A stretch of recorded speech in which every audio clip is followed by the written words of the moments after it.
Ambeke Kang Mus Utomo tan ngendak gunaning janmi ami guna ing aguna.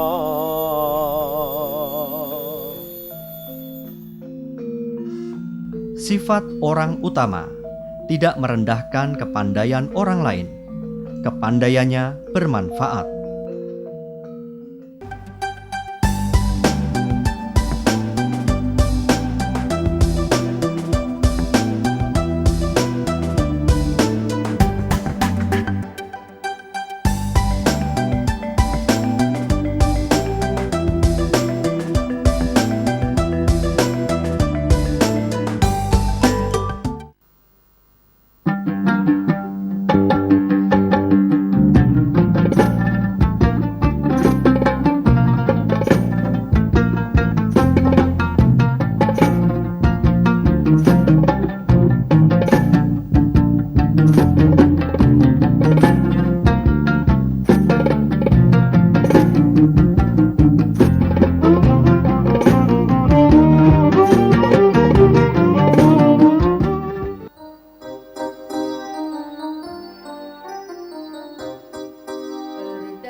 Bingung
biasa.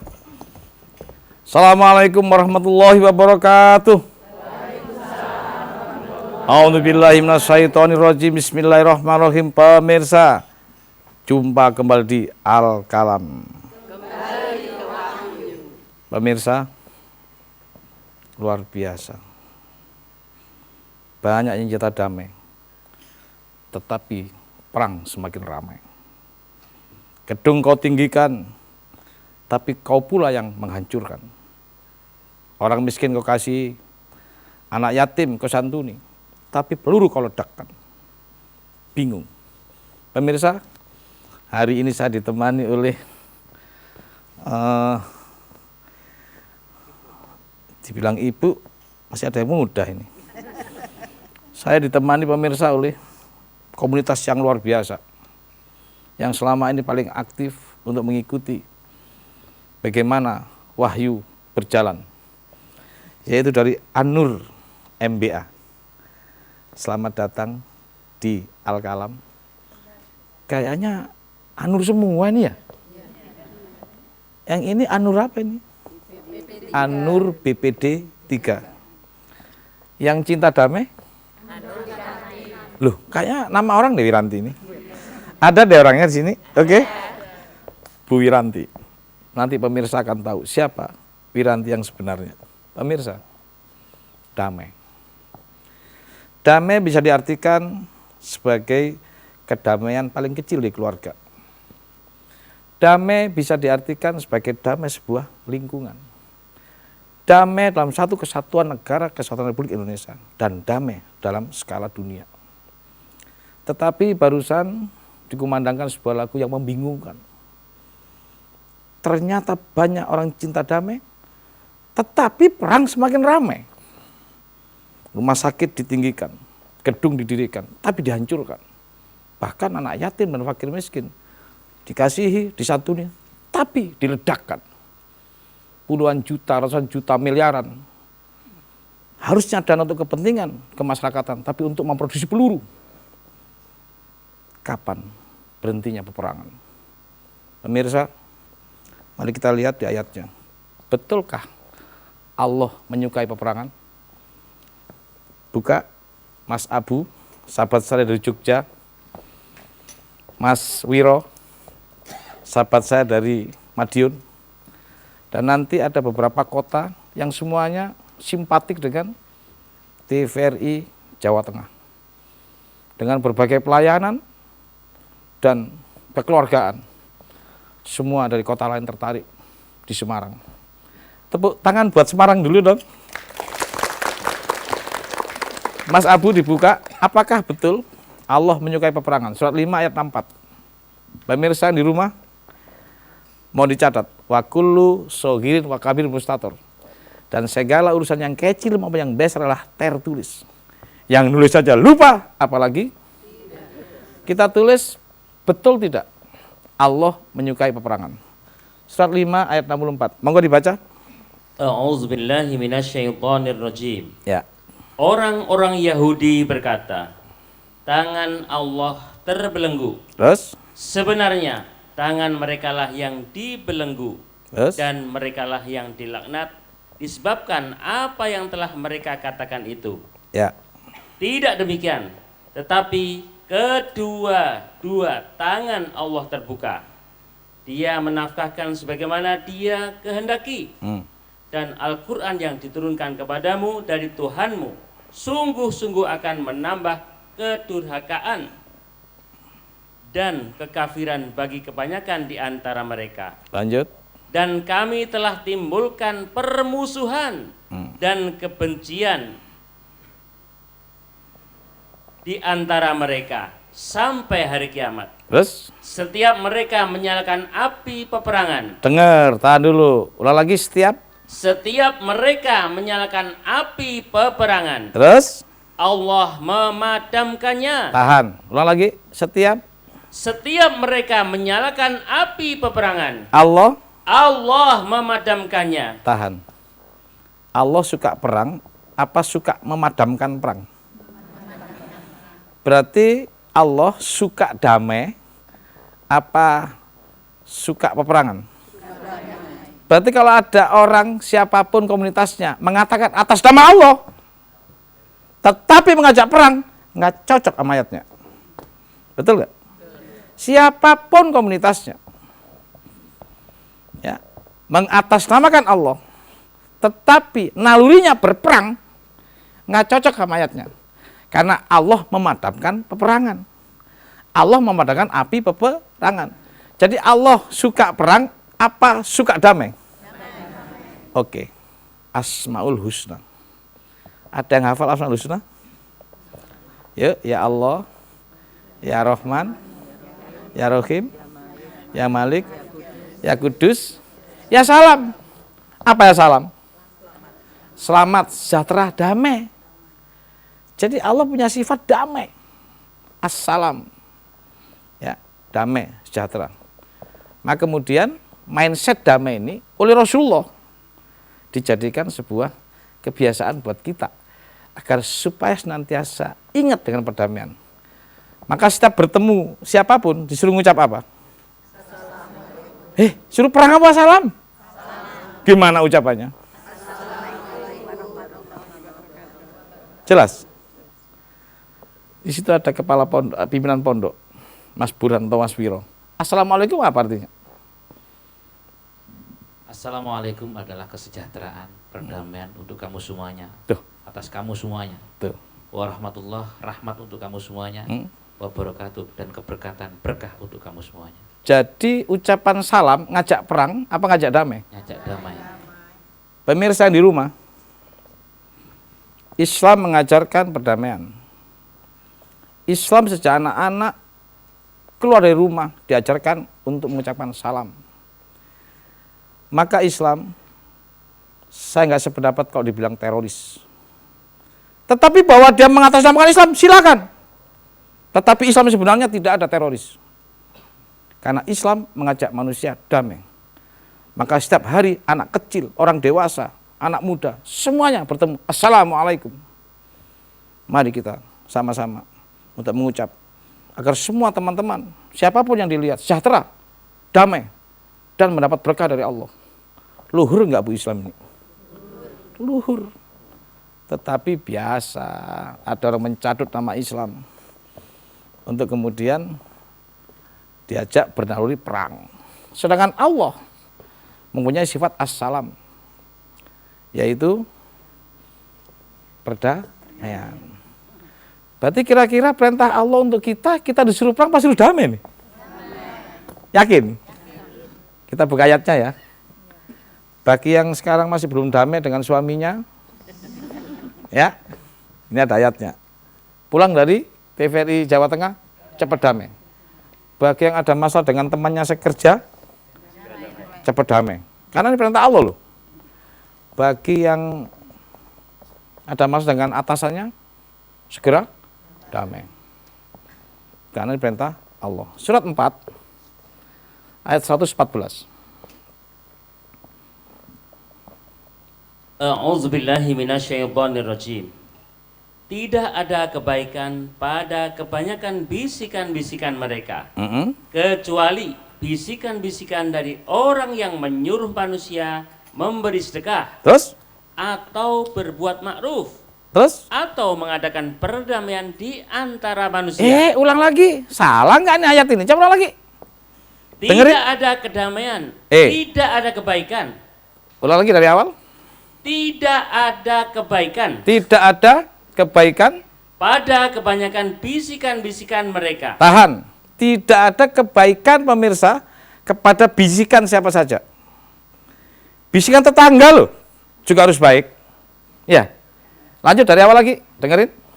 Tidak ada kebaikan pada kebanyakan bisikan-bisikan mereka, Kecuali bisikan-bisikan dari orang yang menyuruh manusia memberi sedekah, terus atau berbuat ma'ruf, terus atau mengadakan perdamaian di antara manusia. jadi bisikan terbaik ngajak apa? Pertama apa? Sodako. Yang kedua? Berbuat ma'ruf. Apa berbuat ma'ruf itu? Ma'ruf dengan baik beda nggak? Kenapa nggak suruh berbuat baik? Suruh ma'ruf. Jadi pemirsa, Allah memerintahkan kepada kita semua. Pertama, bisikan terbaik adalah sodako. Bisikin tetangga kita, udah sodako belum? Yang kedua, berbuat ma'ruf. Kenapa bukan berbuat baik? Ma'ruf itu baik dan benar. Ya, ma'ruf itu baik dan benar. Atau benar dalam kondisi berbuat baik. Kenapa? Banyak orang mencari kebenaran, tapi nggak berbuat baik. Banyak orang berbuat baik tapi tidak benar, karena barangnya diambil dari sebuah tempat yang tidak benar, korup atau dan sebagainya. Bisa loh kita sodako uang korup, bisa kan? Benar nggak itu? Nggak benar. Kalau ma'ruf sodakonya berbuat baik, cara pendapatan berbuat benar, itu ma'ruf. Maka bisikan terbaik adalah pertama, ayo sodako. Yang kedua, ayo berbuat ma'ruf, baik dan benar. Jangan baik saja tapi nggak benar. Jangan mencari kebenaran saja nggak pernah berbuat baik. Ribut aja tentang kebenaran. Maka yang kedua, bisikan terbaik adalah berbuat ma'ruf. Yang ketiga apa? Perdamaian. Jadi berdamai perintah siapa? Perintah Allah. Maka sepulang dari tempat ini, bisik-bisikan ke suaminya, ke tetangga, ke anak, tiga ini aja. Wes sodako belum? Oke? Sudah berbuat ma'ruf belum? Oke? Udah damai belum? Gitu. Ada di antara kita yang belum damai hari ini? Damai. Damai itu di duit, gak di duit enak. Utang nggak punya utang, kalau damai aman. Ya. Tapi duit banyak kalau hidupnya nggak damai, kayak neraka. Ya, sedih aja. Kan tak bilang tadi penyanyi-penyanyi ini, ya, yang di belakang kita. Pertama, banyak orang cinta damai, tetapi perang masih rame. Tak lihat satu-satu, dari mulai mukanya cemberut, lama-lama begitu damai, diungkapin terus, makin ceria, itu. Saking cerianya tadi saya lihat sampai lepas gitu mukulnya. Begitulah pemirsa bahwa damai ini merupakan sebuah standar kehidupan manusia agar supaya dia berbahagia. Tanpa perdamaian akan tidak pernah timbul sebuah kebahagiaan. Maka damai adalah merupakan ujung tombak awal pola pikir manusia agar supaya nantinya menempuh satu kebahagiaan. Maka Rasulullah selalu dalam kesehariannya mendamaikan siapa-siapa yang sedang bertengkar. Dan bahkan Rasulullah pernah mendamaikan. Tapi akibat dari itu sampai terjadi peperangan. Dikarenakan yang didamaikan tidak mau.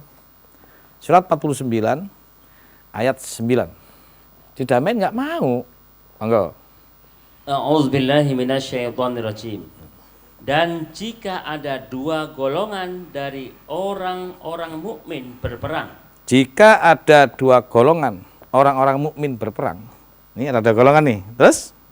Maka damaikanlah antara keduanya. Maka damaikanlah apa maka provokasilah biar tambah perang itu. Disuruh mendamaikan, maka damaikanlah. Lanjut. Jika salah satu dari kedua golongan itu berbuat aniaya terhadap golongan yang lain. Jika salah satu dari dua golongan itu nggak mau damai, masih menganiaya, yang ini sudah pingin damai. Lanjut. Maka perangilah golongan yang berbuat aniaya itu, sehingga golongan itu kembali kepada perintah Allah. Sehingga dia kembali ke perintah Allah. Terus? Jika golongan itu telah kembali kepada perintah Allah, maka damaikanlah antara keduanya. Terus? Dengan adil dan berlaku adilah. Sesungguhnya Allah menyukai orang-orang yang berlaku adil. Jadi ibu-ibu, ternyata Rasulullah ini juga pernah terlibat peperangan dikarenakan mendamaikan dua golongan yang sedang berseteru. Damaikanlah dua golongan yang sedang berseteru itu. Tapi jika satu ini nggak mau, yang ini sudah mundur, sudah nyerah, sudah ingin damai, ingin sejahtera, diserang terus, nggak boleh ini. Maka diperangi. Berarti perang adalah apa? Perang adalah, nah disinilah kemudian Rasulullah boleh diizinkan berperang karena dalam konteks mendamaikan. Maka Rasulullah pemirsa bukanlah orang yang ingin menaklukkan suatu negara. Tetapi Rasulullah adalah seorang sosok yang ingin membebaskan satu negara dari peperangan menuju perdamaian. Walaupun beliau harus terlibat peperangan itu sendiri. Sekali lagi, menaklukkan dengan membebaskan beda. Kalau menaklukkan punya tujuan tertentu. Setelah takluk kita ambil sesuatu yang ada di tempat itu. Tapi kalau membebaskan, dalam kondisi apapun harus terbebas manusia dari sebuah penjajahan atau sebuah peperangan. Maka Rasulullah bukan sosok menaklukkan sebuah negara, tapi sosok membebaskan di sana adanya sebuah peperangan. Maka peperangan itu baru diizinkan kalau konteksnya memperkecil sebuah penganiayaan. Surat 22 ayat 39 sampai 40. Jadi pemirsa, jangan sembarang perang. Ada klausula-klausula yang diperbolehkan perang. Kita baca, jangan sampai salah paham di rumah masing-masing. Dengan mudahnya kita dipengaruhi diajak perang. Ada wahyu yang meluruskan. Monggo. A'udzubillahi minasyaitonirrajim. Telah diizinkan berperang bagi orang-orang yang diperangi. Tahan. Boleh nggak perang? Boleh nggak? Diizinkan nggak? Bagi siapa? Yang diperangi. Lanjut. Karena sesungguhnya mereka telah dianiaya. Tahan. Telah diizinkan untuk berperang bagi orang yang diperangi. Karena sesungguhnya dia sedang dianiaya. Maka berperang itu tujuannya untuk mengurangi penganiayaan yang panjang. Maka yang dilakukan Rasulullah sebagai pendamai. Maka Rasul bukanlah orang yang punya naluri perang untuk kemudian peperangan itu setengahnya menjadi sebuah kebiasaan. Tapi perang bagi Rasulullah hanya mendamaikan karena ada dua golongan yang tidak mau diajak damai. Maka Rasulullah dalam berperang hanya satu tujuannya, jangan sampai ada penganiayaan yang begitu panjang. Lanjut, 40-nya. Yaitu orang-orang yang telah diusir dari kampung halaman mereka tanpa alasan yang benar. Tahan. Ada dua pemirsa alasan boleh perang. Yang pertama, ya diperangi. Yang kedua, ada tiga. Yang kedua, mengurangi penganiayaan. Yang ketiga, diusir dari kampung halaman dengan tidak benar atau tidak beralasan. Kalau kita semua diem di Semarang begini, tiba-tiba Belanda masuk lagi ke sini, kemudian mengusir kita, boleh perang nggak? Angkat senjata pemirsa. Karena kita diusir dari kampung halaman secara tidak benar. Lah iki Cak Abu diusir enggak, pengen perang. Cak Abu dianiaya enggak, pengen perang. Diperangi enggak, pengen perang. Maka pemirsa ketika diajak berperang, tanyain. Perangnya bagaimana, alasannya apa, dan tujuannya apa, harus jelas ini. Enggak puasa diperangi, Cak. Hah? Enggak ikut-ikut saya begituan. Ya, saya insya Allah sampai kapanpun lurus sesuai dengan wahyu. Mudah-mudahan nanti kita dijauhkan dari peperangan. Surat 36 ayat 25. Kita lihat. A'udzubillahi minasyaitonirrajim. Maaf, 33 ayat 25. Salah sebut, maaf. 33 ayat 25. Dan Allah menghalau orang-orang yang kafir itu, yang keadaan mereka penuh kejengkelan. Terus? Lagi mereka tidak memperoleh keuntungan apapun. Terus?